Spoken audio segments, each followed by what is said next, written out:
secara jujurnya, Papa Zola ni di antara watak dalam Boboiboy yang aku agak annoying.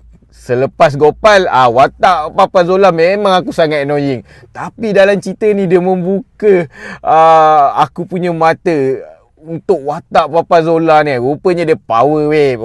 Itu yang aku boleh highlight kan. Dan aku harap dia tak dikuburkan terus sebab dia dah dapat potensi dia yang sebenar. Aku harap masih ada lagi peranan dia selepas dia dapat kebolehan ataupun selepas dia ingat balik semua ni kan. Aku harap peranan dia ada balik dalam Boboiboy kan. Tu yang aku sangat-sangat berharap. Aku harap diorang tak matikan lah. Ataupun at least dia boleh masukkan siri Papa Zola yang lebih serius, ataupun bukanlah nak kata lebih serius, tapi lebih menunjukkan siapa Papa Zola. Mungkin ni akan jadi next siri yang lebih besar macam Mekamato kan, untuk Monster kan, selain pada Boboiboy, Mekamato. Dan aku harap ada Papa Zola pula lepas ni kan. Mana kita tahu kan, sebab setahu aku untuk siri Papa Zola dan Pipi tu dia macam lebih santai-santai, lebih kepada komedi, dia tak ada action mana kan.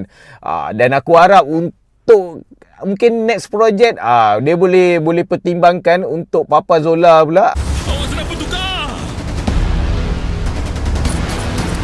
Datuk Family kebenaran.